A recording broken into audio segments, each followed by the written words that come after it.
Olá pessoal, sejam bem-vindos ao canal Entre Linhas. É o momento de nós explorarmos as entrelinhas da lição da Escola Sabatina. Já estamos aqui gravando a quinta lição, o quinto vídeo, que tem como tema Filhos da Promessa. Vamos continuar aqui explorando ainda a aliança com Abraão, mas agora com um foco mais messiânico. E como ponta da linha e entre linhas, eu já vou adiantar aqui, depois o Ricardo, peço até desculpa aí para quem fala hebraico, mas o Ricardo vai trazer aqui para nós vários termos que aparecem aí na lição. Ele vai trazer, por exemplo, Zerá, vai trazer Mishpahá, Hadamá, Goei, ou Goi, e mais outros termos aqui, o termo hebraico para escudo, já que o tema de domingo é o seu escudo. Então, nós vamos trazer aqui várias coisas na ponta da linha e nas entrelinhas. O Alexandre também, nas suas pontas da linha, vai tratar aqui sobre a promessa do Messias, parte 2, uma grande e poderosa nação, vai trazer aqui para nós, e vai falar sobre Israel, e uma palavrinha que eu não conheci, porque sou de exatos, e não sei se eu fosse de humana, conheceria esse termo, sionismo. Então, fiquem ligados, vocês vão aprender aqui um pouco mais, uma palavrinha nova para o seu dicionário. Se você já sabe o que é sionismo, parabéns, e nós vamos ver aí qual que é o significado dessa palavra e a relação dessa palavra com toda a cultura de Israel. E o Ricardo fez uma pergunta aqui em off, falou assim, qual que é a relação do povo de Israel na época de Abrão e o povo de Israel que hoje habita o Estado de Israel. Vamos ver qual que é a relação cultural desse povo. Teremos aqui também, claro, a linha na doutrina com Marcos André, e daqui a pouco teremos também os comentários. Espero que vocês curtam o nosso conteúdo, compartilhem, como nós vimos aqui, vários amigos compartilhando. E fica já o apelo, já de início, se você não é inscrito no nosso canal, se inscreva. Graças a Deus, a cada semana estamos recebendo novos inscritos, novas pessoas que chegam no canal e estão gostando de estudar a Palavra de Deus, a Bíblia, a lição da Escola Sabatina conosco, tá? Sejam todos bem-vindos, mas não se esqueça, se você não é inscrito, se inscreva, que será muito bem-vindo aqui no nosso canal. Então, por enquanto, chama a vinheta.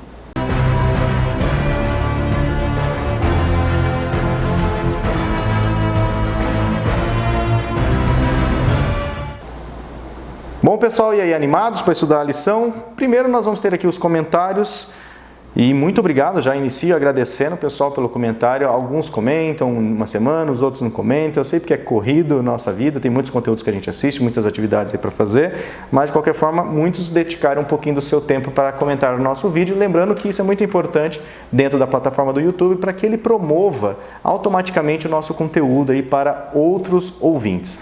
A Esmeralda Viana, minha sogra querida aqui de Maringá, cidade próxima, Campo Mourão. Bom dia, hoje é mais um sábado e uma lição para que nós possamos aprender mais da Palavra de Deus. Obrigado, meninos. Obrigado, sogrinha, aí pelo apoio sempre. Lierson dos Santos, feliz sábado, meus irmãos. E ele comenta assim, maravilhosa aula, meus irmãos. Que Deus esteja sempre na vida de vocês. Amém, Lierson. A Lígia e Lierson de Parnamirim, Rio Grande do Norte. E ele deixa assim a hashtag do início ao fim. Então, é um casal aí, um amigão, irmão nosso que está sempre comentando conosco. Muito obrigado, Lierson, e também a Lígia, por fazerem parte aqui do Família Entre Linhas, por estar motivando e dando incentivo a esse ministério. Valeu mesmo. A Tânia BR, a Tânia faz tempo, a Tânia já comentou conosco, ela fala assim, uau, já achei vocês, já vou curtir porque sei que vou gostar como sempre, já no pré-datado, mas vou escutar e estudar depois. Escuto no início da semana e em geral sexta-noite novamente. Valeu, Tânia, muito obrigado pelo seu comentário, que ela já marcou lá com comentário, isso ajuda a promover esse conteúdo durante toda a semana e ela vai estudar o conteúdo com mais tempo aí nos dias que se seguem. Valeu, Tânia.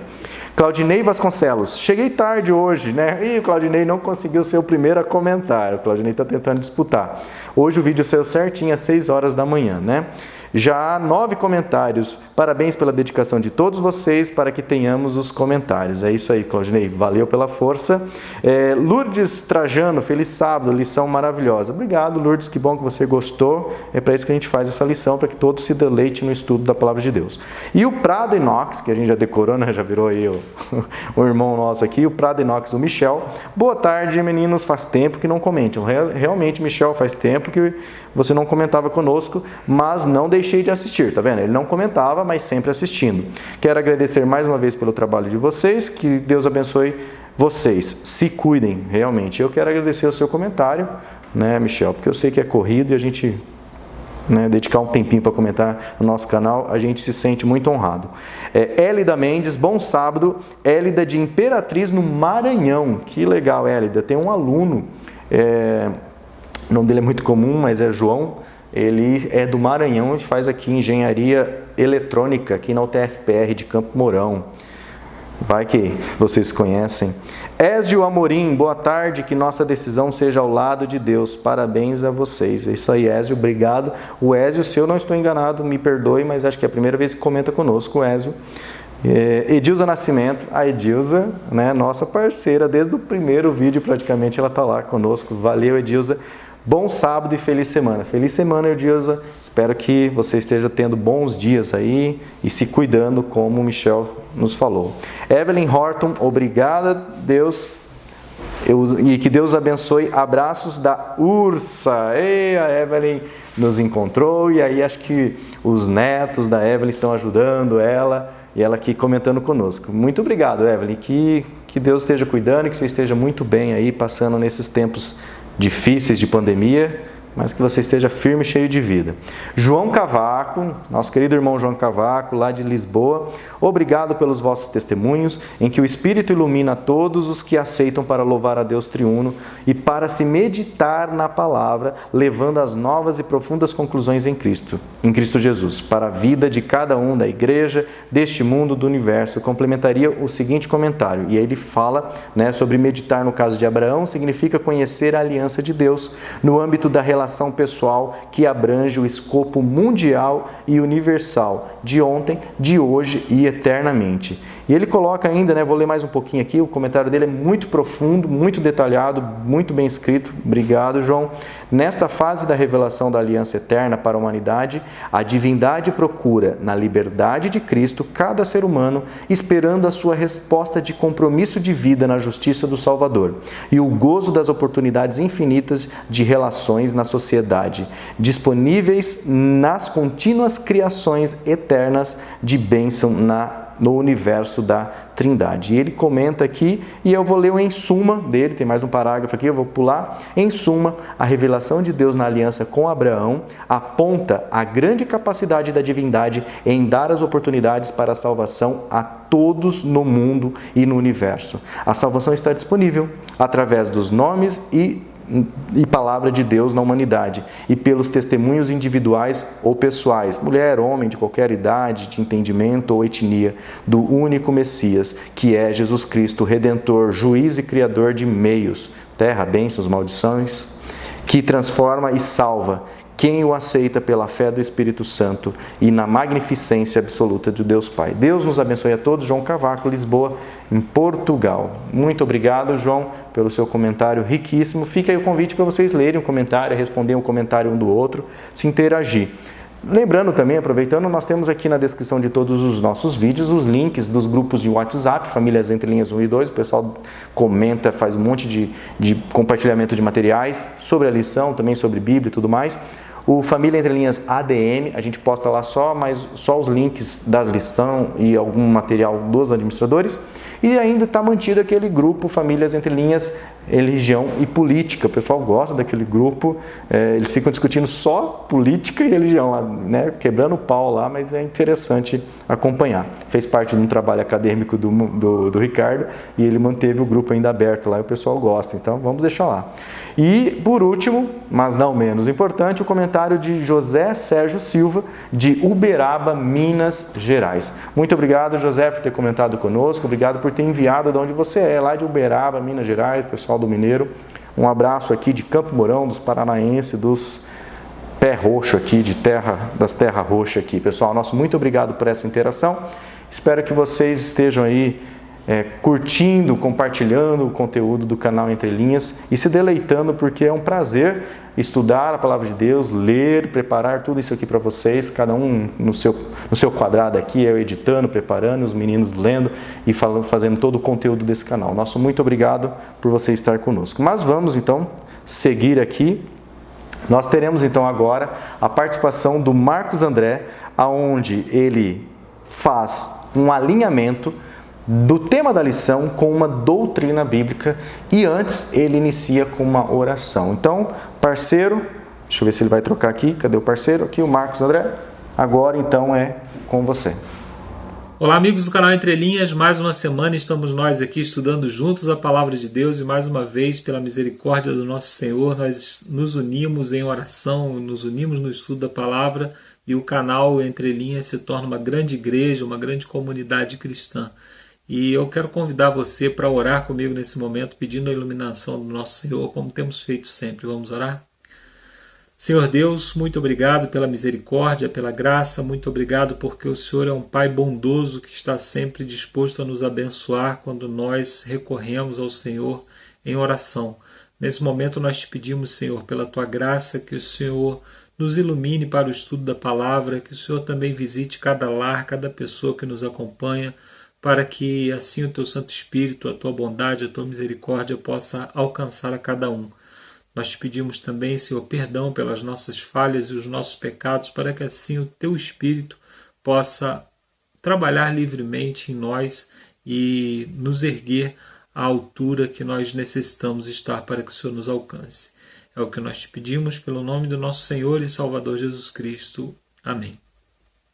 Muito bem, amigos, esse é o quadro Alinhando as Doutrinas, aquele quadro que nós sempre trazemos uma das doutrinas que aparecem nas entrelinhas da lição. A lição dessa semana ela trata sobre a aliança com Abraão, e a lição está muito rica, nós poderíamos tirar muitas lições importantes, muitas doutrinas das entrelinhas dessa lição, mas eu escolhi falar sobre a doutrina número 22, que trata da conduta cristã. Essa doutrina eu escolhi com base na aliança com Abraão, porque a aliança de Abraão ela começa com um chamado para sair da sua cidade, do meio da sua parentela, e nós também somos chamados, a uma conduta diferenciada, e existe inclusive um chamado para sairmos de Babilônia, lá em Apocalipse no capítulo 18, verso 4, nós lemos: então ouvi uma voz do céu que dizia: saiam dela vocês, povo meu, para que não participem dos seus pecados, para que as pragas que vão cair sobre ela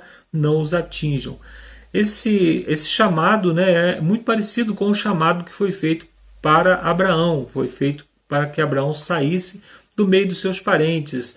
Viver no meio dos seus parentes, viver num centro comercial, certamente trazia a Abraão algumas vantagens, facilidades, mas Deus escolheu tirar Abraão dali, porque junto com essas facilidades vinha também a corrupção, que acontece nos grandes centros, especialmente idolatria, poligamia, que acontecia ali.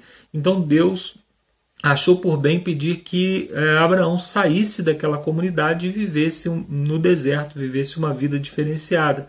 E nós somos chamados também da mesma forma pela doutrina da conduta cristã, nós somos chamados pela Bíblia para vivermos diferente, para vivermos fora de Babilônia. Babilônia tem certos hábitos que não são adequados ao cristão, não são adequados a alguém que professa ser um seguidor de Cristo. E esses hábitos, eles vêm junto com algumas facilidades também. A Babilônia ela tem uma característica muito especial, e é sobre essa característica que eu gostaria de tratar, que difere Babilônia do restante dos povos. Babilônia, nós sabemos que é apenas uma analogia, porque quando nós estudamos lá Isaías no capítulo 13, Isaías no capítulo 45, nós vemos que Babilônia caiu, o reino de Babilônia caiu para nunca mais se levantar. Existem profecias bíblicas de que Babilônia nunca mais se reergueria. Mas nós estamos falando da Babilônia espiritual, da confusão espiritual. Mas Deus escolheu a Babilônia como um exemplo para que nós pudéssemos nos prevenir nos últimos tempos. E nós estamos nos preparando, à medida que nós vamos estudando as profecias, nós nos preparamos para um momento em que haverá um decreto de morte, nós podemos perder os nossos bens por não aceitarmos doutrinas que vão contra a palavra de Deus, Mas às vezes nós não nos preparamos para a Babilônia, porque Babilônia não é exatamente isso. Os povos que existiam ali ao redor, os inimigos do povo de Deus, os filisteus, o próprio Egito, eles eram povos muito cruéis. Os assírios, por exemplo, que são aí talvez o exemplo máximo de crueldade, né? Eles empalavam as pessoas, que é atravessar o corpo de uma pessoa com um pedaço de madeira, né? E fincava esse pedaço de madeira no chão e a pessoa ficava morrendo ali, né? Com as suas vísceras caindo. Eles achavam que isso não era cruel o suficiente, então eles inventaram a crucifixão, que era amarrar a pessoa numa cruz, né, ou então numa estaca de madeira e deixar a pessoa morrendo ali por dias. Eles cortavam o nariz dos seus oponentes, cortavam os polegares dos seus oponentes. Então, os assírios eles eram muito cruéis, né, e esse tipo de crueldade incomodava as pessoas, né, obviamente, quando você é invadido por uma comunidade cruel dessa maneira. Você clama imediatamente a Deus, clama por socorro, né? Como acontece também no Egito, né? O povo de Deus viveu no Egito durante muito tempo, mas lá em Êxodo, no capítulo 3, versos 7 e 8, diz assim: Disse o Senhor, de fato tenho visto a opressão sobre o meu povo no Egito, e também tenho escutado o seu clamor por causa dos seus feitores, e sei o quanto eles estão sofrendo. Por isso desci para livrá-los das mãos dos egípcios e tirá-los daqui para uma terra boa e vasta, onde mana leite e mel. Aqui nós vemos Deus falando com Moisés que ele tiraria o povo do Egito porque houve um clamor. Eles pediram para sair do Egito, porque enquanto eles estavam satisfeitos no Egito, Deus permitiu que eles permanecessem lá. E essa permanência no Egito, ela foi causada porque eles tinham facilidades no Egito. Mas quando houve a opressão, eles então pediram para sair. Deus auxiliou para que eles saíssem de lá. Então Deus respeitou a vontade do povo enquanto eles desejavam estar no Egito. E o grande problema de Babilônia é exatamente esse, porque Babilônia não oprime. Se nós lermos lá como que Babilônia procede, né, nós vemos que os amigos de Daniel, né, os nobres lá, Daniel e seus amigos, eles foram levados para a Babilônia e não foram chicoteados, não foram amarrados em troncos, não foram obrigados a trabalhos forçados. Não, eles simplesmente foram convidados a sentar à mesa do rei, comer do melhor banquete, viver dentro das dependências do rei e servir no palácio real. Ou seja, eles estavam ali sendo colocados como nobres em Babilônia. Então eles tinham as melhores universidades, as melhores bibliotecas, eles tinham as facilidades que Babilônia oferecia. Então isso não causava, né, uma opressão. Essa é a grande técnica de Babilônia. A grande técnica de Babilônia é a sedução. Não é a opressão, é a sedução. Babilônia seduz. E nós pensamos, né, quando falamos em sair de Babilônia, nós pensamos, eu não, deve ser alguém de outra igreja, né, porque eu sirvo ao Senhor, eu guardo os mandamentos, eu não como certas coisas e coisas desse tipo. Né? Mas só que Deus está falando, sai dela, povo meu. Então nós que nos declaramos povo do Senhor, estamos sendo convidados a sair de Babilônia. E é Deus que está convidando, por quê? Porque nós não estamos querendo sair. É Deus falando, sai daí, senão vocês vão participar dos flagelos de Babilônia. Então nós não estamos muito dispostos a sair de Babilônia, porque Babilônia já nos seduziu. Babilônia não está obrigando ninguém a se prostrar diante dela. Nós é que estamos prostrados. Nós gostamos das facilidades de Babilônia. Nós gostamos de comer as coisas que Babilônia nos oferece. Nós gostamos de assistir os filmes que Babilônia nos oferece. Né? Então, eu não quero entrar em detalhes sobre o que seriam essas coisas, porque eu sei que você, assim como eu, nós já estamos tão seduzidos por Babilônia, que se eu falasse aqui, olha, fazer isso é errado, é coisa de Babilônia, você vai ficar meu inimigo e não inimigo de Babilônia. Né? Se eu falar, olha, as séries que nós estamos vendo, os filmes que nós vemos, né, as coisas que nós comemos, elas são de Babilônia. Você vai falar, isso aí é um fanático, eu não vou ouvir porque eu gosto dessas coisas. Então, por que nós estamos em Babilônia? Porque nós gostamos de nos dobrar diante de Babilônia e falando, por que nós somos seduzidos? Nós falamos com Babilônia, Babilônia, nos seduza, por favor. Então, Babilônia, ela tem esse poder atrativo, esse poder de sedução. E vai chegar um dia em que Babilônia E nós sempre ouvimos, né, que Deus não aceita coração dividido, não aceita ninguém em cima do muro, mas Deus aceita. Quem não vai aceitar é Babilônia. Vai chegar um momento que Babilônia vai falar assim: você precisa se decidir ao meu lado, você não pode mais ficar no meio do caminho, senão eu vou matar você. Aí que nós vamos ter que tomar essa decisão de sair de Babilônia. Então, até lá nós estamos seduzidos por Babilônia.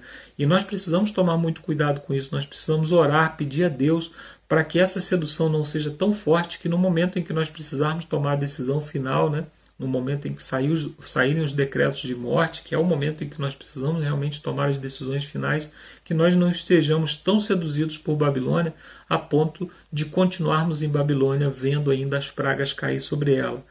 Eu deixo aqui para você um conselho. Ore a Deus, peça a Deus que mostre a você aquilo que você tem feito que não agrada a Ele, que é de Babilônia, assim como eu também pretendo fazer para que Babilônia não me alcance, mesmo quando eu me declaro povo de Deus, né? Termino aqui a minha participação e você vai para Campo Mourão com o Ricardo, o Alexandre e o Lúcio, e daqui a pouco eu volto com a oração final. Bom estudo a todos aí e até daqui a pouco.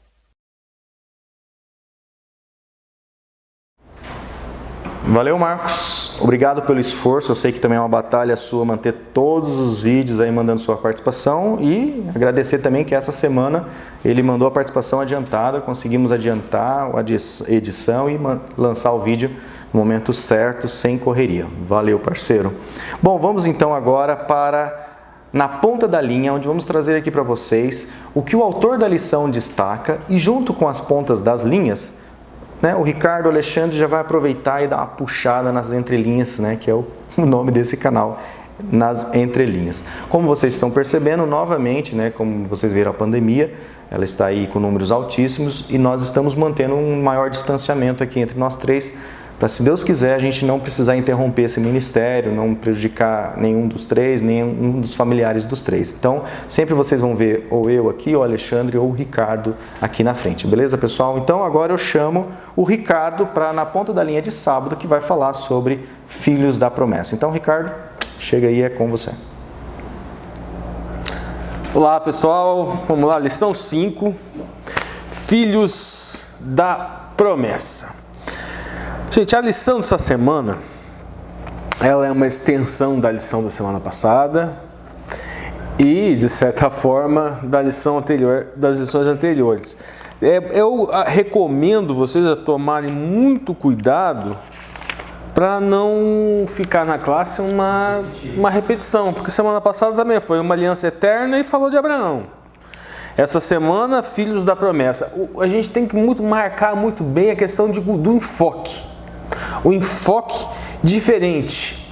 E o diferencial da lição dessa semana aqui é a questão, primeiro ponto, da faceta da promessa no sentido de proteção, e a faceta da promessa em apontar o Messias como sendo fonte protetora, vamos dizer assim, e orientadora, né?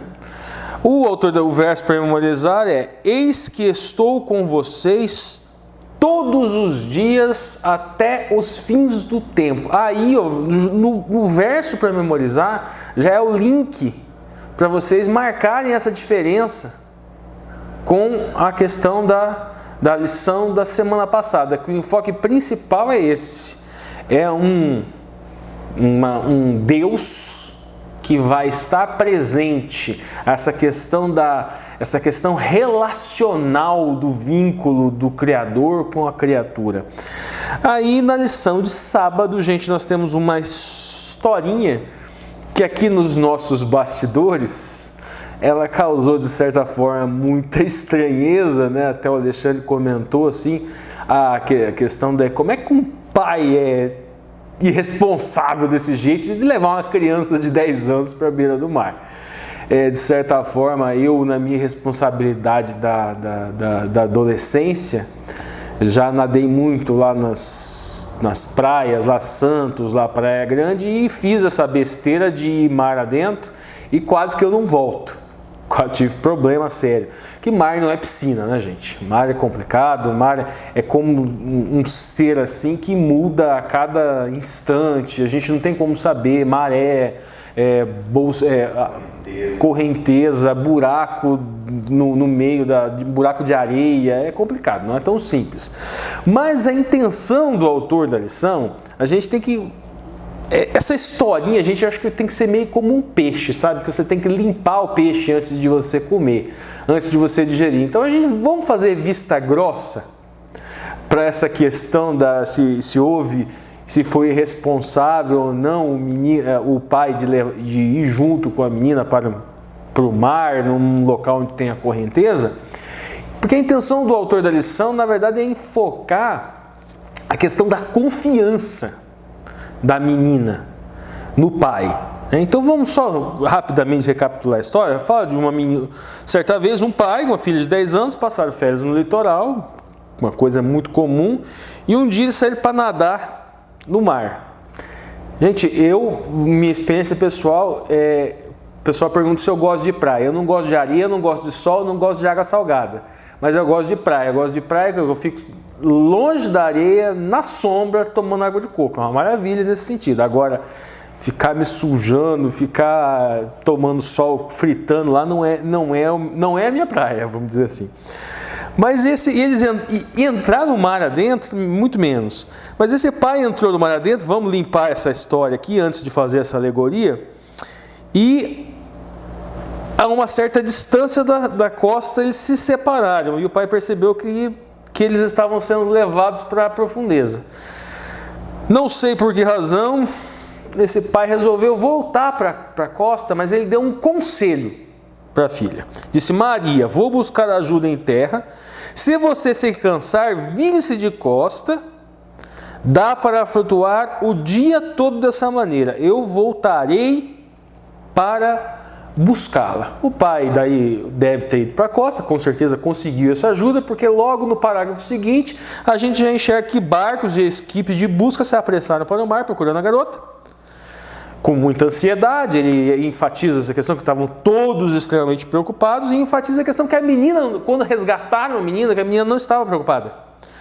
E a menina disse o seguinte: o papai disse que eu poderia flutuar o dia inteiro e que ele viria me buscar. Então eu apenas nadei e flutuei porque sabia que ele viria. Então assim, gente, é uma alegoria, é uma história que a gente não sabe se ela é real, se ela não é real, mas o ponto a ser destacado nesta história é a confiança da menina no conselho do pai e no regresso do pai. Então nós estamos num mundo, nós vivemos num mundo que nosso Pai Eterno, de certa, jamais nos levaria para correr esse risco nas profundezas. Então nesse universo criado por Deus, Deus jamais nos levaria para correr esse risco. Mas infelizmente a nossa natureza pecaminosa e irresponsável, como na minha história da adolescência, que eu fui para o fundo do mar e quase não voltei, ela nos leva a ter esse tipo de perigo. Não só com relação à água, mas com relação a qualquer coisa. A nossa natureza pecaminosa nos coloca em situações perigosas. E uma delas é irremediável, que é a morte. Nós somos seres finitos. Deus não nos criou para a morte, mas nós somos seres finitos. E o Eterno nos promete solução para tudo isso. Ele nos dá ensinamentos, conselhos, e Ele próprio se fez carne para nos salvar.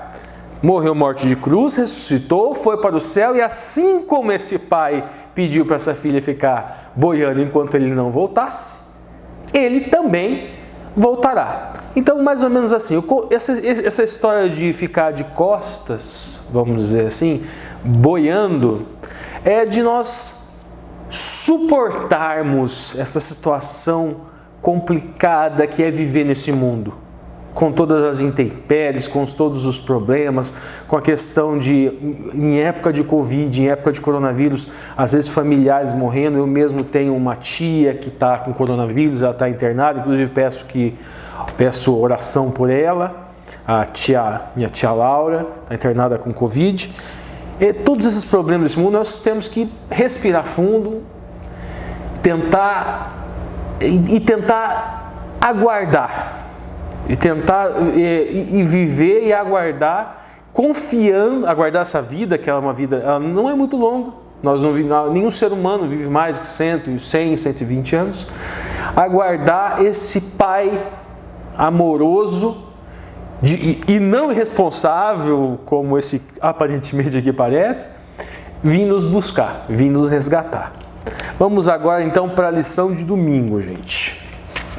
No domingo, o seu escudo. Na ponta da linha, Ricardo. Vamos lá, gente. O autor da lição vai começar com o Bereshit, aqui vai começar com o Gênesis. Gênesis, capítulo 15, e no seu versículo 1, onde ele fala o seguinte: depois desses acontecimentos, a palavra do Senhor veio a Abraão, numa visão, dizendo: não tenha medo, Abraão, eu sou o seu escudo e lhe darei uma grande recompensa. Primeira coisa que eu vou destacar aqui para vocês: o que são depois destas coisas? E nós temos aqui um comentário de Joseph Benson, que vai falar o que seria o depois dessas coisas. Joseph Benson fala o seguinte, que depois de resgatar os seus vizinhos e depois da vitória sobre os 4 reis. Calvino faz um comentário que ele fala que algumas pessoas, eles trazem a interpretação de que depois de alguns problemas vividos por Abraão. Mas o próprio Calvino fala que o texto, na citação de Moisés, o texto não permite esse tipo de interpretação. Então vamos ficar aqui com a interpretação do Benson, né, gente? Segunda coisa, a palavra do Senhor veio a Abraão. Nós encontramos, por exemplo, em Adam Clarke e Thomas Coke, falando que muitos teólogos fazem a referência de a palavra que veio a Abraão com João 1:1, onde coloca o Messias como sendo a palavra, o Logos que se fez carne. Então há essa interpretação de que essa palavra que veio ao Senhor seria uma das pessoas da Trindade, entre os seres em sua natureza triuna, Yahweh em sua natureza triuna. Seguindo, olha, Thomas Coke, agora o outro detalhe aqui, gente. Numa visão, esse é o outro ponto. Daí a gente tem aqui o comentário de Thomas Cole, que ele fala que alguns teólogos entendem que Abraão estaria dormindo ou em um estado de transe, como em Atos 10:10 e como 2 Coríntios 12:2.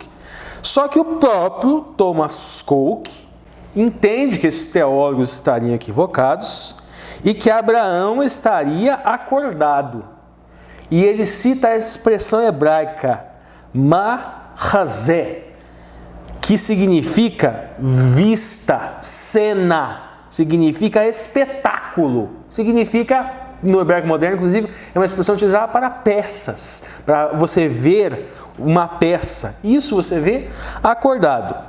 Aqui ainda, a gente falando sobre essa visão, a gente tem Thomas Coke, e ele fala o seguinte, ele fala que Deus falou com ele em profecia, como se ele estivesse em um estado profético, de receber revelação divina. E a explicação também que nós temos aqui em Thomas Coke para essa segunda interpretação é que esta palavra mahazen, ela vem da raiz rosé.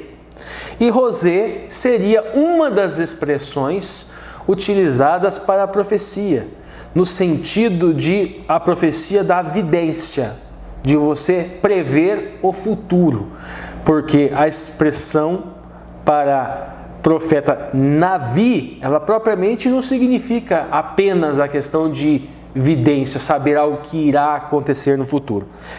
Essa profecia nesse sentido estaria mais atrelada a Rosé, e essa seria a segunda interpretação sobre essa questão dessa visão. Então, resumindo, então nós temos três interpretações com relação a esta expressão visão.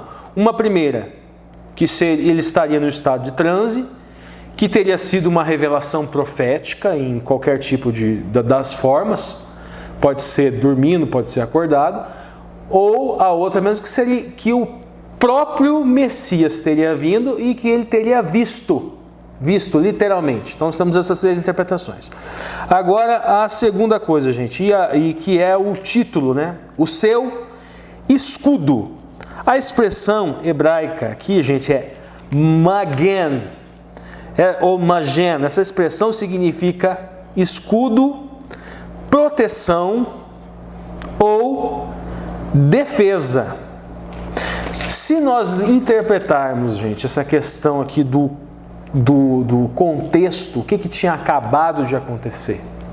Ele tinha acabado de passar por guerras, vamos dizer assim, se a gente adota a interpretação de Joseph, depois de resgatar os seus vizinhos e a vitória numa batalha sobre os 4 reis. E o que é dito a Abraão? Não tenha medo, Abraão, eu sou o seu escudo, eu sou a sua proteção. O autor da lição ele vai trazer, gente, aqui também outras passagens aqui nos parágrafos seguintes.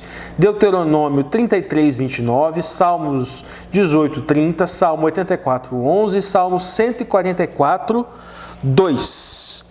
Onde é utilizada também essa expressão do escudo. E ela serve para responder certas perguntas que são lançadas no dia. Vamos lá, o primeiro salmo aqui, primeiro vamos Deuteronômio. É o Devarim, Deuteronômio 33, 28. Vai falar o quê? Israel teria sido salva pelo Senhor, e daí fala que Yahweh é escudo de socorro, é espada da sua alteza. Então aqui já é feito um jogo de linguagem, já é utilizado uma alegoria para expressar esta relação entre Criador e criatura, como sendo onde o Criador ele nos protege. Na emuná, vamos dizer assim, na emuná, o eterno é nosso escudo. Na emuná, ou seja, na fé, o eterno, na fé em prática, vamos dizer assim, o eterno é nossa espada. Para quem chegou agora, gente, emuná é sempre fé em prática. Fé manifesta em ações. Então, na emuná, o Senhor é o meu escudo, o eterno é a minha espada. Continuando, gente, depois agora vamos para os Salmos.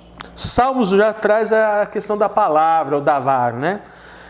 Palavra do Senhor provada.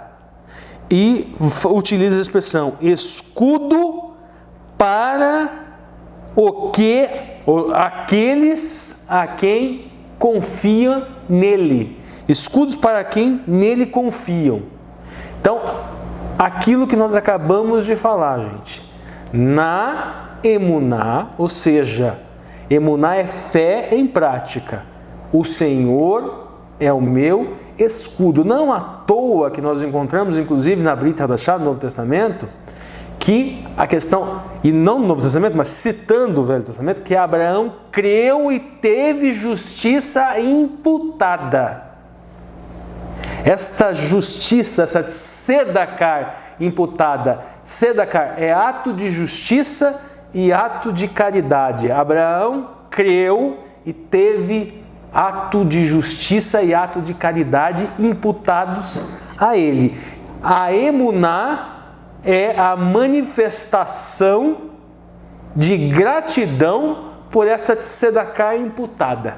a Abraão. Nesse sentido é que o Senhor é o meu escudo. Vamos continuar. Depois a gente tem o próximo salmo, que é 84:1, que fala o seguinte: o Senhor é o sol, o Senhor é o escudo, não negará bem algum aos que andam na retidão. E aqui retidão, gente, é a mesma expressão utilizada no livro de Jó, quando fala que Jó era reto. É a expressão tamim, reto, justo, perfeito. Como que Jó ou qualquer ser humano adquire essa retidão? Nós vemos na Torá, nós vemos no Vaikra, todos aqueles rituais alegóricos.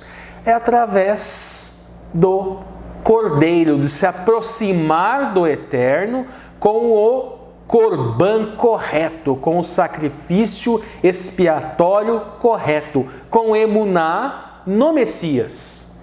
A fé no Messias, a emuná no Messias, ou seja, a fé prática, é que me faz ser um tamim, um reto, justo. E para o tamim, o Eterno é o sol, é o que ilumina, é o que dá vida, ele é o escudo protetor. Continuando, depois nós vamos para o Salmo 144:2, que fala o seguinte: o Senhor é minha benignidade. Olha só a diferença disso. Porque nós pensamos muitas vezes assim: eu vou ter emuná no Eterno e eu vou ganhar as benesses do mundo. Mas não é isso que está dizendo aqui. O Senhor, o Eterno, o Yahué é minha benignidade. É Ele que é minha benignidade. Então toda essa história de que Ele vai ser o meu escudo e vai ser a minha espada, não significa que o Eterno vai fazer o que eu quero. Que, como eu sou do Eterno, então o Eterno tem aquele cara que eu não gosto, e o Eterno vai lá e vai matar aquele cara que eu não gosto, porque ele vai ser a minha espada, porque eu estou com vontade de matar aquele cara. Não é nesse sentido. Porque a benignidade é Yahué. E o Eterno diz o quê? A vingança é minha. Então quando fala que Ele é meu escudo e quando Ele fala que Ele é minha espada, ok, sim, isso será lançado contra os meus inimigos, mas não de acordo com o meu comando.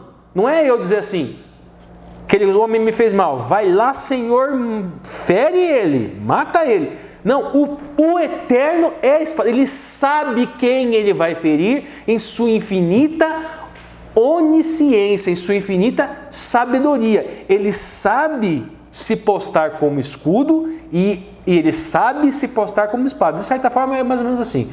Como a atuação militar ou a atuação bélica do Eterno dentro, vamos dizer assim, dessa estrutura de emuná, é como lhe apraz e não como me apraz. O Alexandre parece que quer dar uma deixa aqui. Posso dar um pitaco aqui? É o seguinte, gente, aqui está chegando o áudio, né? Tá.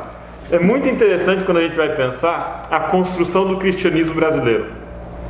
Por quê? O cristianismo brasileiro, e inclusive o adventismo brasileiro, todo o cristianismo brasileiro, a nossa mente, a nossa forma de pensar sociologicamente, não é só do cristianismo. Ela vem do catolicismo, ela vem das religiões de matriz africana e vem da religiosidade indígena. Então a religiosidade popular, que está disseminada nas crendices, naquilo que se fala, vem dessas matrizes. E aí é muito interessante, quando a gente vai ver no meio evangélico, um tipo de prática que é muito próprio das religiões africanas, que é da oferenda pela barganha. Eu ofereço as coisas para as entidades me dão coisas.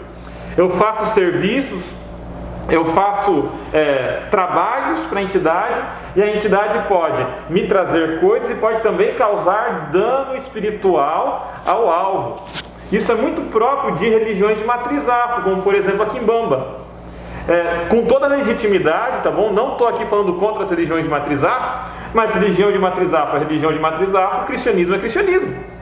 E aí, dentro das igrejas evangélicas, dentro das igrejas neopentecostais brasileiras, existiu uma fusão disso, em que a gente vai ter pastor passando receita para pegar o óleo ungido, fazendo um negócio abençoado, não sei o que lá, para causar a consequência espiritual. Então você faz a oferenda para Deus, e recebe a bênção espiritual, e da mesma forma se faz o dano espiritual. Então você está repreendido, eu vou amarrar sua vida, eu vou falar contra você, vou orar contra você.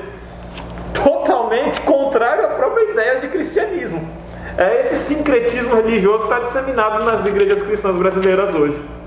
Uma má interpretação do Senhor como espada. Sim. Vamos lá, gente, continuando. Aqui no Salmo 144 ainda fala o seguinte, que Yahweh é fortaleza minha, no sentido de que Ele me protegerá também.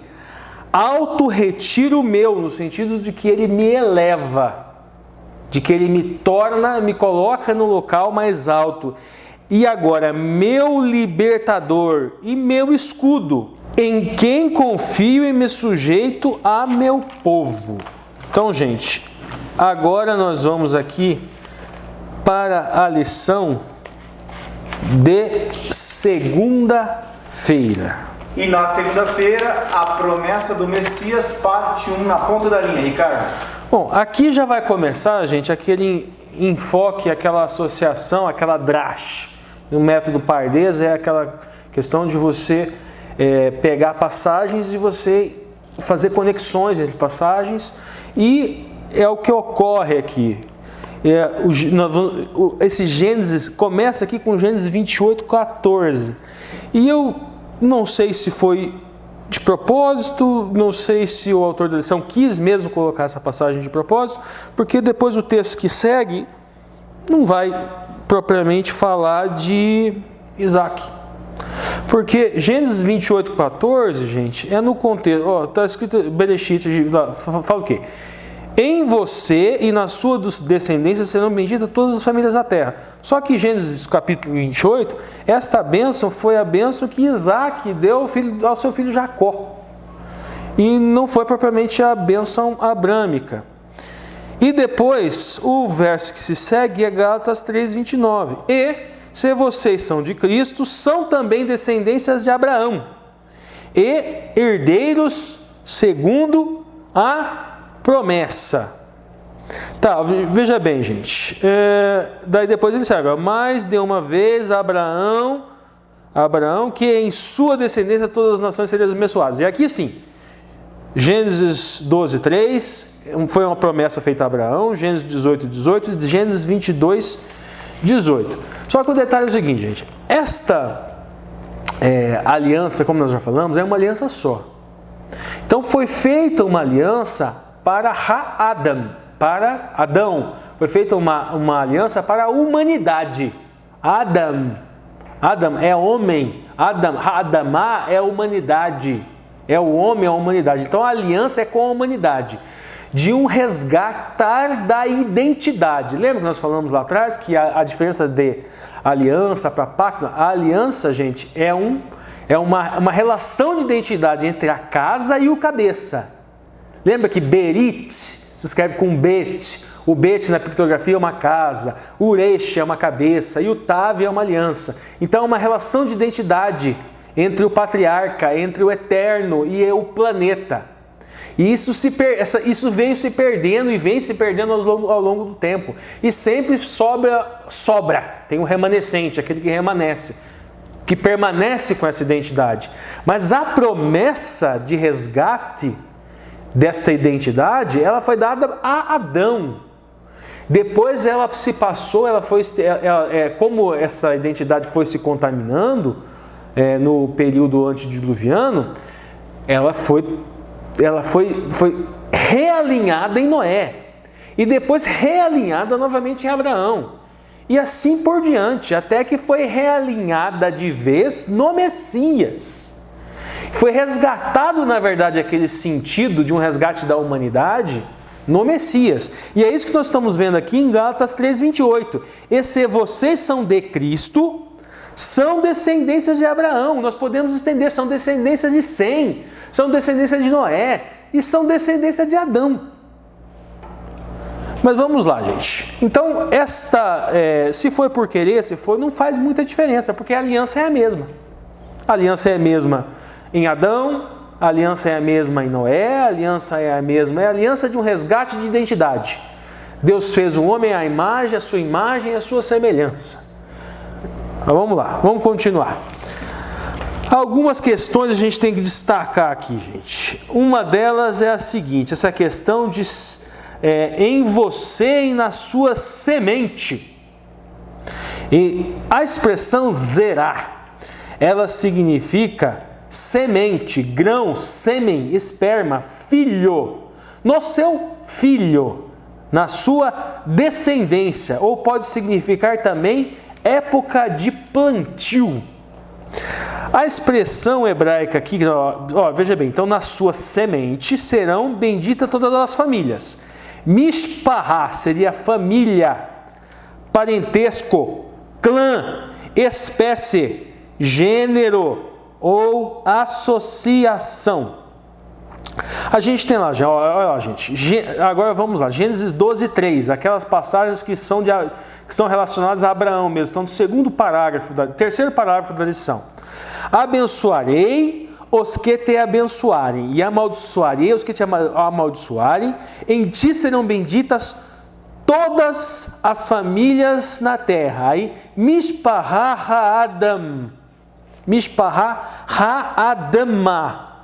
Adamá é terra, terreno, solo, propriedade, território ou a terra mesmo, letra maiúscula. Aqui Calvino faz um comentário sobre esta passagem, dizendo que é uma passagem costumeira e que ela pode ser tanto em relação a homens de hierarquia igual, vamos dizer assim, né, mas que querem ter uma identidade um com o outro, dizendo mais ou menos assim, não, somos parceiros, no sentido de união, seus inimigos são os meus inimigos, quanto no sentido vertical, onde um se coloca numa posição maior do que o outro, não eu sou melhor do que você, mas porque seria um pacto comum a reis, quando o rei faz um pacto de seus inimigos são os meus inimigos, para demonstrar amizade, não propriamente com outro rei, mas para alguém de suma importância em seu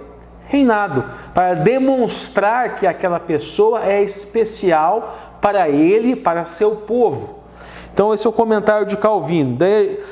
O Calvino também traz um comentário, gente, que dentro desse contexto aqui de Gênesis 12:3, novamente contexto, ele fala que provavelmente Abraão estava com 75 anos e estaria saindo de Harã quando recebeu essa promessa: abençoarei os que te abençoarem e amaldiçoarei os que te amaldiçoarem. Ele estava saindo de sua terra natal e recebeu este reforço, vamos dizer assim, de apoio, esse suporte. Os seus inimigos serão os meus inimigos, mas obviamente dentro daquele contexto, gente. Quem sabe o inimigo que vai ferir com a espada é o Eterno, não sou eu. Senão o Eterno vira o quê? Vira um fantoche na minha mão. Não é nesse sentido. Vamos lá, continuando. Depois nós vamos Gênesis 18:18. Abraão será grande e poderosa nação, e nele serão benditas todas as famílias na terra. De novo, gente. E aqui Calvino faz um detalhe que literalmente seria, em hebraico seria em sendo ele será. Ou seja, Abraão em sendo ele será. O detalhe aqui, contexto de novo, que Calvino traz para a gente. Deus declara que Sodoma e Gomorra está prestes a perecer. Então, qual é o contexto de Gênesis 18:18, onde novamente o Eterno reitera que será grande e poderosa em Abraão, será grande e poderosa a nação. No contexto em que ele revela que o cálice da iniquidade transbordou para um povo, o povo de Sodoma e Gomorra. Como funciona essa questão do cálice da iniquidade, gente? Deus admoesta, assim como admoestou o faraó com as pragas. E o faraó endureceu o coração. E vai lá, e o faraó endureceu o coração. Provavelmente aconteceu também com o povo de Sodoma e Gomorra. E o povo de Sodoma e Gomorra endureceu o coração, até que toda aquela nação foi consumida. Porque chega um momento em que o povo endurece o coração, que Deus fala, então eu endureço o seu coração. Esse é o pecado contra o Espírito. Provavelmente isso aconteceu em Sodoma e Gomorra. Abraão, vendo aquilo, imagino eu, deve ter ficado assustado. Uma nação inteira ser consumida pelo fogo. Mas Deus traz o consolo. Em ti, Abraão, te farei uma grande nação. Agora, seguindo, gente, agora 28, 18. Na semente, veja bem, em sua semente serão benditas todas as nações na terra. Portanto, obedeça a minha voz. A expressão aqui, gente, é goi-ei. É de Goel. De Goel não, de Goi. Perdão, Goel é o Redentor. Goi é povo, nação, mas é uma expressão também utilizada para o gentil. Então não tem como falar que essa bênção para todas as nações, esta bênção é exclusiva ao povo de Israel. A questão é que os judeus se colocam aqui como eles são a semente especial. Zerá. Eles entendem que eles, enquanto semente de Abraão, semente especial de Abraão, neles serão benditas todas as nações. Só que qual é a diferença então da interpretação judaica? É que nós entendemos que de fato é neles. Mas por quê? Porque deles veio o Messias. Deus, gente, é judeu étnico. Ah, mas tudo bem, mas ele foi o Espírito Santo que gerou Maria. Gente, mas ele saiu de uma mulher. Ele saiu de uma mulher humana. Querendo ou não, ele é etnicamente judeu.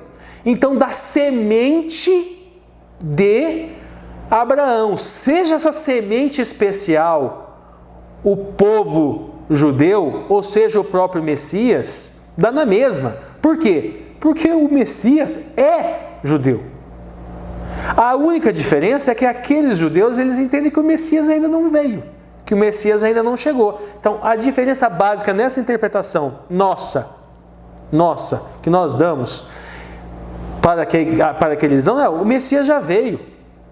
A bênção já veio. A bênção é Yoshua HaMashiach, Jesus, o Messias.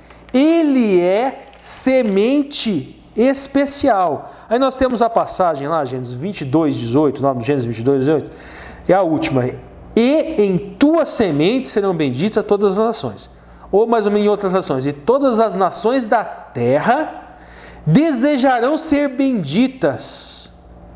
E por isso obedeça a minha voz. Thomas Cole traz o seguinte comentário, gente. Ele fala que nesse versículo houve um aumento de sentido em razão da formação do hebraico. Ele fala o seguinte, que ao mesmo tempo que serão abençoadas as nações, essas nações desejarão, elas se sentirão abençoadas. Então não é só no sentido que elas de imposição de mão, não, porque nesse sentido de imposição de mão você pensa apenas naquele que está abençoando, mas é num sentido mais amplo.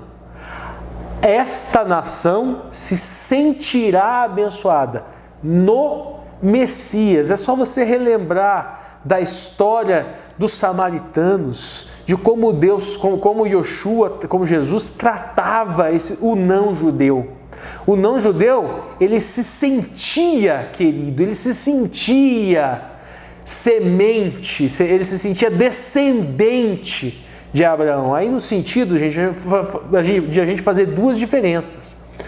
Semente especial, nós estamos falando do Mashiach. Semente de Abraão, descendência de Abraão, quando nós vamos no Novo Testamento, nós vemos o que lá? Que quem tem fé em Yoshua, que é semente especial de Abraão, ele é descendente, ele é semente de Abraão. Então, Jesus nos faz semente de Abraão. Jesus nos torna semente de Abraão. Jesus nos faz sentir como sendo semente de Abraão. E nos faz sentir o quê? Abençoados. Adam Clarke, depois ele cita Gálatas 3:8, Gálatas 3:16, Gálatas 3:18, para reforçar essa interpretação. De que todas as bênçãos de Yahweh vem por meio de Jesus, a esta semente, ou seja, a semente especial nos torna semente abençoada. O autor da lição, eu encerro aqui, ele fala o seguinte, gente, que esta promessa é a maior de todas as promessas na Bíblia, que o Redentor, que Jesus, que por meio de Jesus essa promessa se cumpre, e que ela nos faz verdadeira família de Abraão. Agora o Alexandre vai transmitir para vocês os próximos dias da semana. Bom, vamos dar continuidade então, né? Mas primeiro, boa tarde, bom dia, boa noite, não sei em que horário você está assistindo aí em casa, seja bem-vindo. Vamos dar continuidade agora com as lições de terça, quarta e quinta-feira. E a primeira delas é a lição de terça-feira. A lição de terça-feira, ela vai ser uma continuidade disso que o Ricardo acabou de falar na parte 1, né?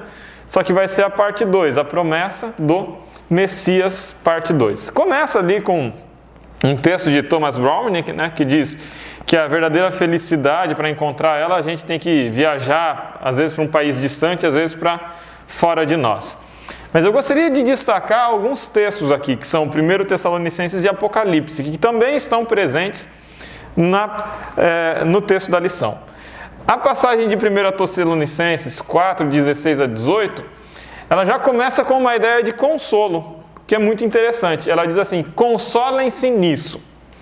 Consolem-se por quê? Quando a gente vai ler um pouco antes de Tessalonicenses 4, 16 a 18, quando a gente vai um pouco antes, vai falar o seguinte: não quero que fiqueis ignorantes em relação aos que dormem. Então, esse consolo aqui é o consolo em relação à morte. Consolo em relação à morte. Por quê? Tem a sequência: o Senhor descerá do céu. Tocar a trombeta, ouvido a voz do arcanjo, o Senhor descerá do céu. Os que morreram, esses que dormem, ressuscitarão primeiro. Depois nós, os vivos, seremos transformados. E por fim, todos nós estaremos para sempre com o Senhor. E a segunda passagem é a passagem de Apocalipse 3,12, que diz que os salvos serão colunas no templo de Deus e nunca sairão dele. É interessante quando a gente vai ler essas duas passagens em contraposição ao pensamento. E aí tem um texto muito interessante, um texto belíssimo de Santo Agostinho, um excerto do livro Cidade de Deus, de Santo Agostinho, um pensador, filósofo, um dos pais da Igreja Católica, pensador católico fundamental para o cristianismo. E o Santo Agostinho ele vai falar e vai descrever no texto da lição a desgraça da condição humana, que os homens são violentos, que os homens são maus, que os homens são astutos na prática da maldade. Então tem uma descrição terrível. E agora, aonde que essa descrição terrível se encaixa com Tessalonicenses e com Apocalipse?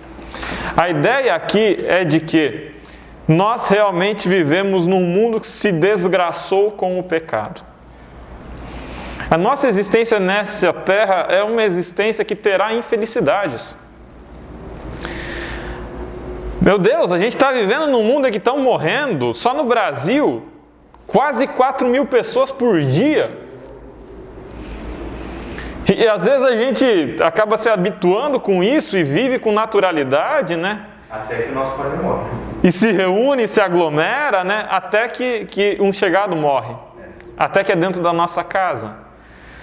E às vezes a gente age com indiferença, enquanto tem pessoas morrendo sufocadas, 4 mil por dia no Brasil.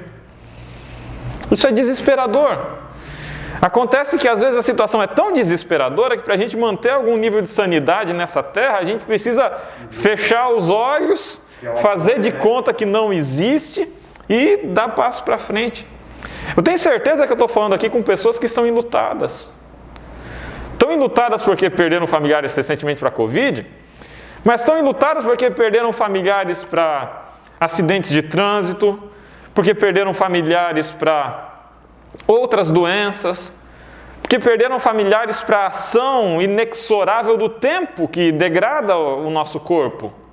A idade chega para todo mundo. Eu estou falando aqui para a gente que já vivenciou de perto a morte. Eu já vivenciei de perto a morte. E o que a gente tem aqui em 1 Tessalonicenses 4, 16 a 18? A ideia de que aquilo que vai trazer para nós consolo diante dessa desgraceira que Santo Agostinho descreve tão bem, é a promessa de uma vida superior. O que traz sentido para a prática do cristianismo, o que traz conforto para nós e nos dá esperança para seguir caminhando, mesmo em face a tanta desgraça, é a promessa do Messias. A promessa de um Messias que vai voltar para nos recolher, para nos salvar, para nos resgatar dessa terra. O Senhor descerá do céu. Os que morreram em Cristo ressuscitarão. Todos esses queridos que você já perdeu aí em casa, eles vão ressuscitar. Os que eu já perdi vão ressuscitar. Nós, os vivos, seremos transformados. Eu não vou mais precisar de óculos. Amém.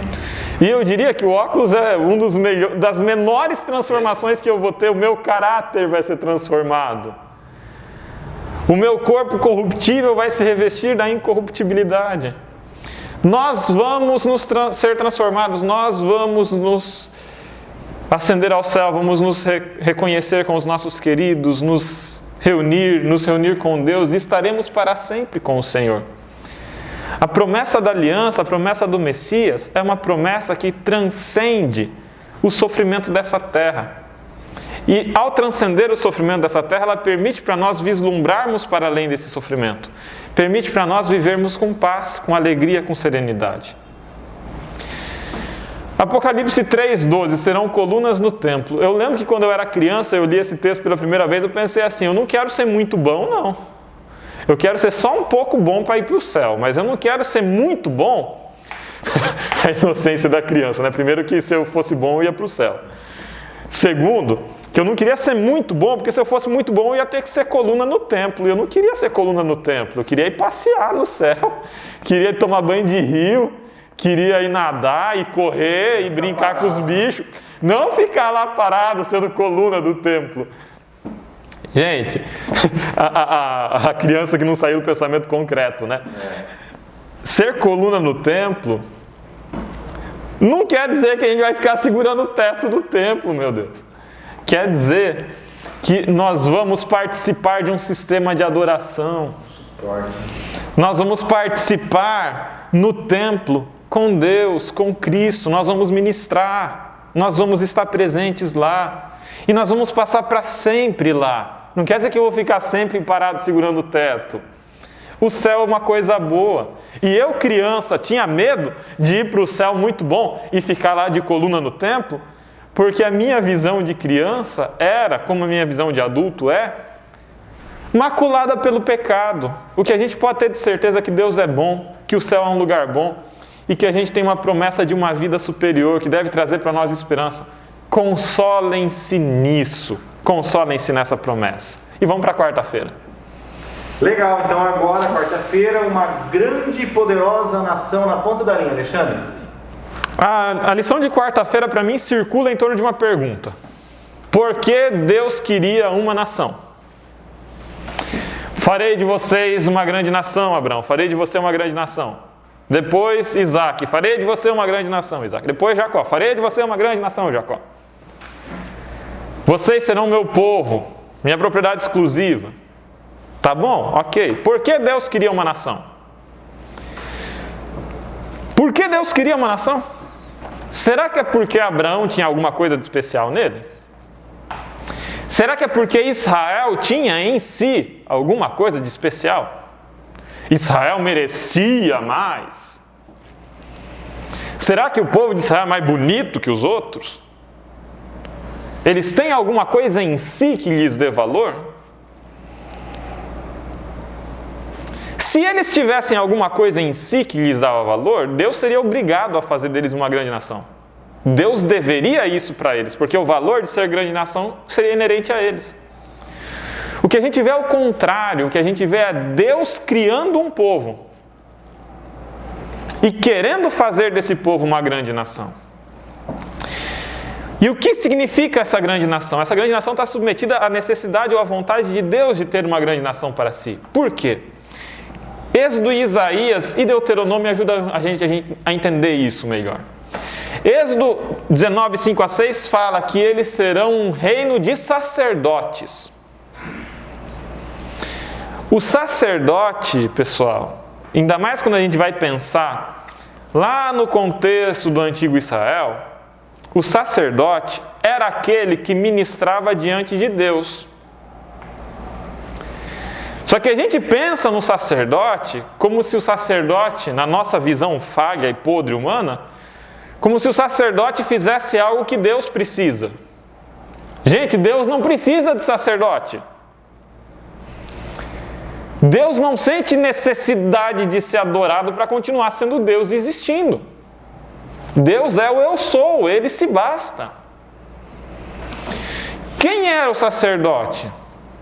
O sacerdote era aquele que ministrava diante do povo, levando o povo a se achegar a Deus, intercedendo pelo pecado do povo, ministrando para o perdão dos pecados, servindo de guia para o povo. Quando Deus fala que quer um reino sacerdotal, Ele quer um reino que preste serviço. Serviço para quem? Para os outros povos. Isso se torna mais claro quando a gente vai para Isaías 60, verso 1 a 3, e diz que os gentios caminharão à sua luz. E Deuteronômio 4, 6 a 8, que fala que os povos de redor admirarão Israel e o Deus de Israel. Israel foi criado para levar a mensagem de Deus aos outros povos. A ideia era que os outros povos vissem: nossa, como vocês são saudáveis, nossa, como vocês têm uma organização boa, como suas leis são sábias, como o seu sistema é justo. Não existe pobre entre vocês, não existe enfermo entre vocês. Os órfãos são acolhidos, as viúvas são sustentadas. Que povo lindo! Eu quero servir esse Deus. Era esse o propósito de Deus para Israel. E quando a gente vai para a parte final de Isaías 60, 1 a 3, fala que os reis caminharão ao resplendor que te nasceu. Resplendor que te nasceu é uma menção direta a Jesus Cristo. Então, Deus quer fazer de Israel uma nação, uma grande nação. Para quê? Para testemunhar para a salvação das outras nações. Primeiro, coroando o testemunho de Israel, nasce um resplendor, que é o Messias.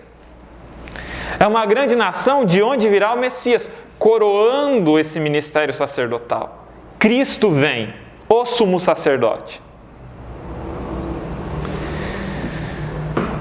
E agora, a quase entrelinha, né? Israel é diferente de sionismo. Israel é diferente de sionismo. Esse Israel aqui da Bíblia, ele cumpre seu propósito quando? Quando Jesus Cristo nasce, vem e os reis caminham ao resplendor que te nasceu. Esse era o propósito. A grande nação cumpre seu propósito quando? Quando o faraó reconhece a grandiosidade do povo de Deus e do Deus de Israel. Quando os amorreus se tremem de medo diante do poder do Deus de Israel. Quando os sábios saem da Babilônia e vão até Jerusalém, vão até Belém da Judéia, buscando o resplendor que te nasceu. Cumpre o seu propósito quando os gentios vão até os judeus, buscando conhecer do Deus de Israel. É ali que Israel cumpre seu propósito.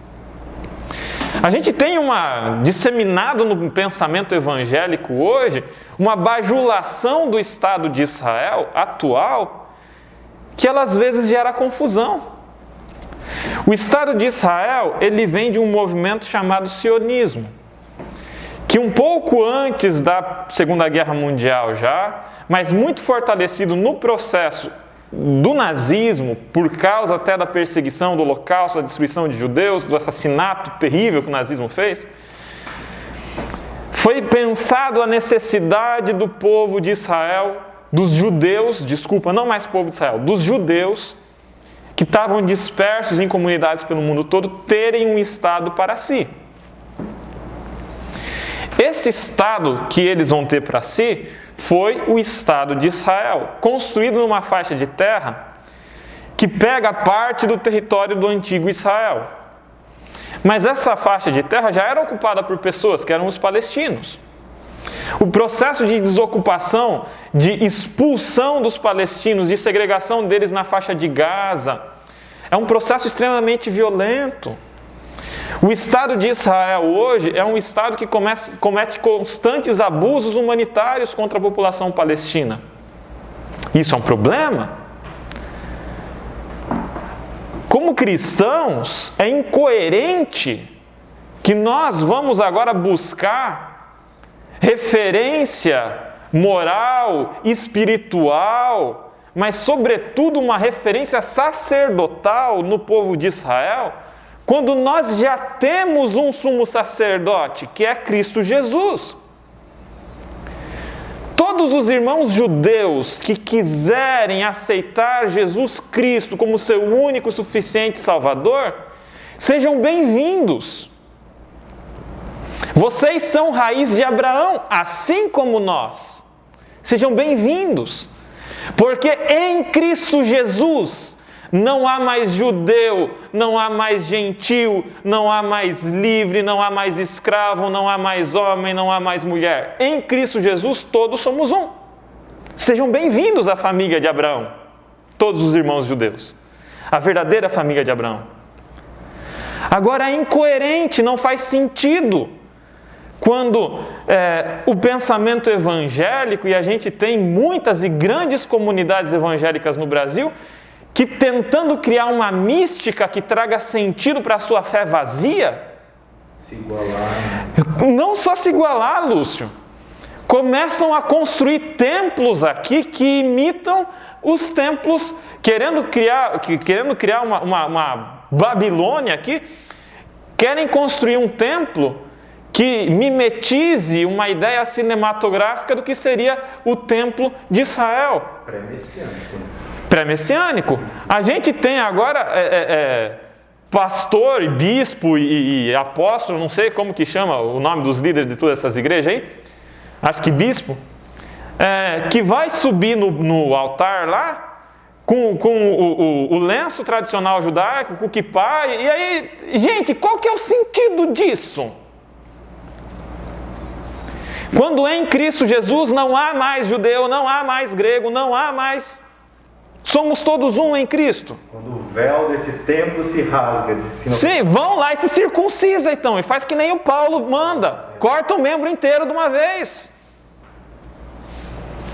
Por que essa bajulação com o Estado de Israel, que hoje comete crimes humanitários em cima de crimes humanitários? E que tem muitas vezes seus crimes escondidos, abafados, em função do poder que a comunidade judaica exerce, casada com a segunda besta de Apocalipse. E com o movimento evangélico pentecostal e neopentecostal nos Estados Unidos hoje. Todo respeito aos israelenses, todo respeito aos palestinos. Todo respeito aos cristãos e aos judeus que estão espalhados pelo mundo. Mas, por favor, meus irmãos de fé cristãos agora, e me refiro especialmente aos adventistas, não vamos esquecer, nós não temos que virar judeu para ser salvo. O único sentido de trazer as palavras aqui é porque a palavra, o idioma, é o idioma original da Bíblia e vai nos ajudar na compreensão. O que não significa que nós somos judaizantes, que o Ricardo seja judaizante, que eu seja judaizante. Isso foi superado desde o apóstolo Paulo, faça-me o favor. Essa promessa, essa série de promessas aqui que Deus faz, se refere a Abraão, à descendência abraâmica, e se refere ao reino davídico de Israel. Passado o reino davídico de Israel, nós temos as promessas que dizem respeito à restauração do reino, que acontecem. A gente vai ter lá os profetas menores fazendo esse tipo de promessa. E depois disso, todas as promessas dizem respeito ao Messias. Se cumpriram, chega! Agora nós vivemos uma nova etapa do sacerdócio. O sumo sacerdote é Cristo. E tem cristão esperando ainda ser reconstruído o terceiro templo em Israel, por causa de um monte de teoria escatológica absurda. Vamos voltar para a base, vamos voltar para Jesus Cristo, vamos voltar para os apóstolos. Avançando para quinta-feira, acho que eu me excedi no tempo aqui. Não, tranquilo. Quinta-feira, engrandecerei o seu nome. Na ponta da linha, Alexandre. Tem dois conjuntos de texto, né? Na lição de quinta-feira. Um que é Gênesis 11 e Gênesis 12, e outro que é Romanos 4 e Tiago 2. A gente vai trabalhar primeiro com Gênesis 12 e Gênesis 11. Acho muito interessante. Para mim, o autor da lição ele foi brilhante quando ele fez essa comparação aqui. Por quê? Gênesis 11, 4 é o contexto da Torre de Babel. Edifiquemos uma cidade, façamos um nome grande para não sermos espalhados. É isso que o povo está falando aqui em Gênesis 11, 4. Edifiquemos uma cidade e façamos para nós um nome. Gênesis 12, 2. Eu te farei uma grande nação, engrandecerei o teu nome, se tu uma bênção. Essa aqui é a ordem para Abraão, a bênção para Abraão. E aí eu faço a provocação aqui. O que é ser grande? Gente, isso é tão interessante, porque olha só. Enquanto nós tentamos ser grandes, nós somos pequenos.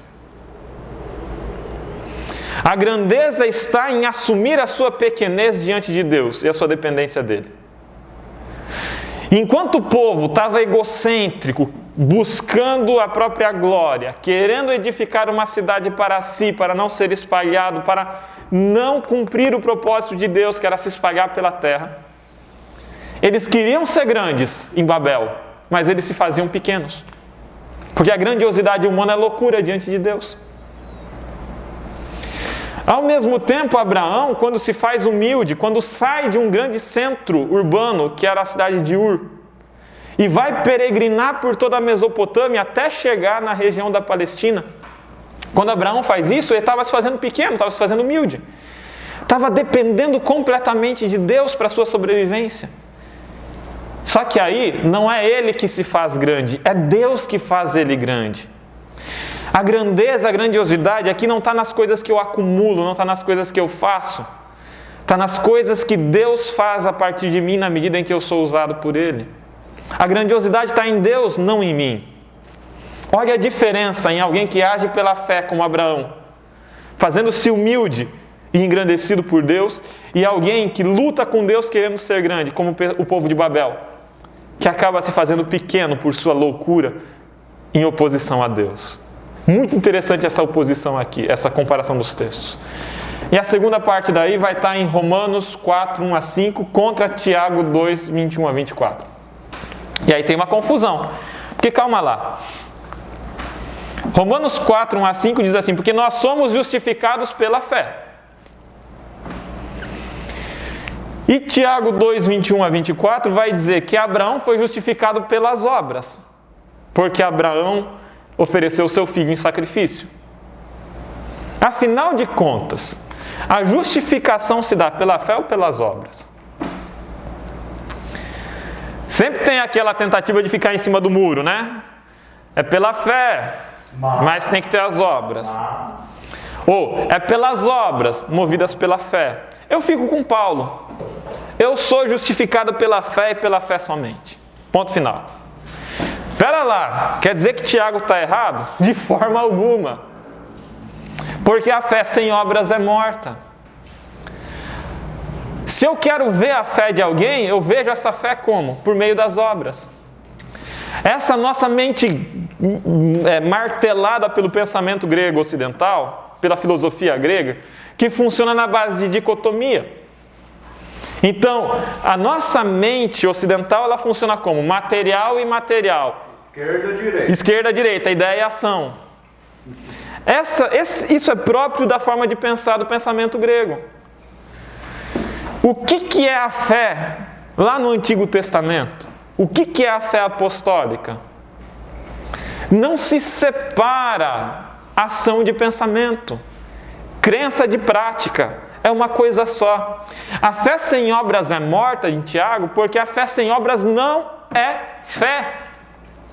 A fé, para ser fé, implica em vida, prática, cotidiana. Romanos e Tiago, então, engrandecerei o seu nome, seguindo. A justificação se dá pela fé e pela fé somente. Mas fé é muito mais do que eu acreditar que Deus existe e que Deus pode me salvar. A fé é eu tomar posse dessa verdade e essa verdade transformar a minha vida. Isso é fé. O passo de fé é me permitir ser moldado por Deus. E aí as obras acontecerão necessariamente, porque é por meio das obras que eu vejo a fé. E é isso que diz lá em Tiago 2, 21 a 24. E é essa a ideia que Paulo apresenta em Romanos 4, 1 a 5 também. É isso. Dessa lição é isso. Aproveita e já dá tchau, pessoal. Então tchau, povo. Fiquem com Deus, se cuidem e usem máscara. Bom, pessoal, terminamos aqui então na ponta da linha. Espero que vocês tenham aproveitado. Bastante conteúdo, bastante coisa legal aí para despertar aí a nossa reflexão. E agora, para encerrar, eu chamo mais uma vez o Marcos André, que encerra com uma oração, mas antes ele traz, às vezes, uma pergunta aí para a discussão de sexta-feira. Então, Marcos, mais uma vez é com você. Muito bem, amigos, chegamos ao final de mais um vídeo, chegamos ao final de mais uma lição. Eu espero que você tenha gostado do conteúdo que foi passado aqui nesse vídeo. Espero que tenha edificado a sua vida, tenha te aproximado um pouco mais de Jesus. E eu espero que você já tenha deixado também o seu comentário. O comentário é muito importante para o crescimento do canal. Hoje eu tive uma experiência muito legal com um comentário. Um membro da igreja comentou num vídeo meu, que eu estava fazendo uma live exatamente para a igreja, né? Porque algumas pessoas ainda não estão podendo frequentar os cultos e a gente não tinha transmissão da igreja hoje. Aí eu fiz a transmissão aqui da minha casa mesmo. E um comentário de um membro da igreja apareceu na linha do tempo de uma amiga da minha esposa e ela disse: eu reconheci o Marcos e assisti. Então, quer dizer, o comentário ele faz isso, ele faz com que as plataformas impulsionem o conteúdo. Então é muito importante, se você não tiver nada para comentar, coloca oi ou bota lá uma hashtag comentário missionário, alguma coisa desse tipo, só para a gente realmente receber esse engajamento maior e o YouTube começar a oferecer esse conteúdo para outras pessoas também. E eu gostaria de terminar esse vídeo como nós começamos, com uma oração, e convido você a orar comigo. Vamos orar? Senhor Deus, muito obrigado pelas lições que nós tiramos aqui nesse vídeo, que nós conseguimos extrair da Tua Palavra. A Tua Palavra é rica e nos enriquece quando nós a estudamos. Nós te pedimos, Senhor, que o Teu Santo Espírito implante essas verdades no nosso coração para que a cada dia, Senhor, possamos ter mais vontade de estudar a Tua Palavra, mais paciência com os nossos irmãos, que possamos ser um pouco mais como Abraão, fervorosos, que possamos também, Senhor, pela Tua graça e pela Tua misericórdia, tomar decisões adequadas para que quando Jesus Cristo voltar, possamos ser contados entre aqueles que estão na presença do Senhor. Nós te pedimos pela Tua graça e pela Tua misericórdia que o Senhor abençoe nosso lar, a nossa família, de cada pessoa que nos assiste aqui, para que assim, Senhor, possamos testemunhar do Senhor na nossa comunidade, para que as pessoas possam ver a Tua mão agindo em nós. É o que te pedimos pelo nome do nosso Senhor e Salvador Jesus Cristo. Amém. Obrigado, amigos, e até a semana que vem, quando voltamos com mais uma lição. Valeu, Marcos. Obrigado mais uma vez pela sua dedicação, pela sua parceria aqui conosco. Obrigado a todos. Como coloca lá o Lierson, né? Hashtag fui do início ao fim, né, pessoal? Nosso muito obrigado por vocês gostarem do conteúdo, estarem interagindo conosco e mais do que isso, compartilhando, indicando aí, para que vocês tenham o mesmo carinho que a gente tem aqui em preparar, em estudar, que vocês tenham também em estudar conosco e compartilhar com os amigos, ok, pessoal? Nos vemos então na sexta lição dessa série, que tem como tema a descendência de Abraão. Vamos ainda falar sobre a aliança com Abraão. Então, nos vemos até lá. Por favor, se cuidem, todos tenham uma boa saúde e uma boa semana. Tchau, tchau.